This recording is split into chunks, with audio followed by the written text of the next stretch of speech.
شكرا عبد العزيز. إلى جانبي الآن رئيس نادي القادسية. أول شيء نقول لك مبروك، يعني خصوصا فريقك ناقص اليوم واستطاع التعادل مع نادي الهلال.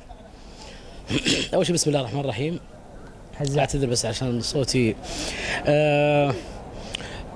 نقطة جيدة من الهلال، يعني وضعنا ترتيبنا وفي نفس الوقت النقص اللي عندنا خاصة في العناصر الشق الهجومي أثرت علينا كثير، لكن نقطة من الهلال وهو يعني ممكن يتصدر الدوري في الأسبوعين القادمين أو يلعب مباراتين من المؤجلات جيدة، وماخذين نقطة من الاتحاد الأسبوع الماضي.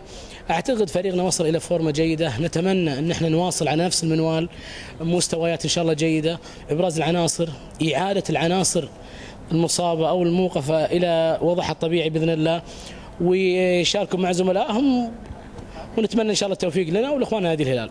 عبد الله، شاهدنا اليوم ضغط هلالي كبير على الجانب القدساوي، لولا بسالة الحارس منصور النجعي لكان قد يكون 5 أهداف في هذه المباراة.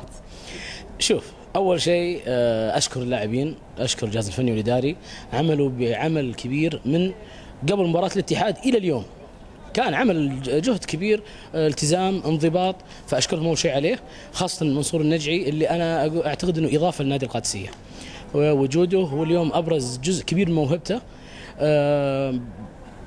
يعني ما أقدر أقول إلا يعني نتمنى ان احنا نواصل في الدور الثاني بمستويات افضل، اداء افضل، نتائج افضل، يعني نأدي مستويات جيده، في التزام تكتيكي، في التزام وانضباط، لكن ما في نتائج.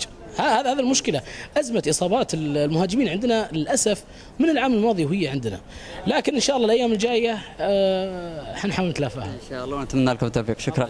اشكرك. اذا كما تابعتم كان هذا هو حديث رئيس نادي القادسيه الاستاذ عبد الله الهزاع، ريثما يجد زميلي مساعد المحمود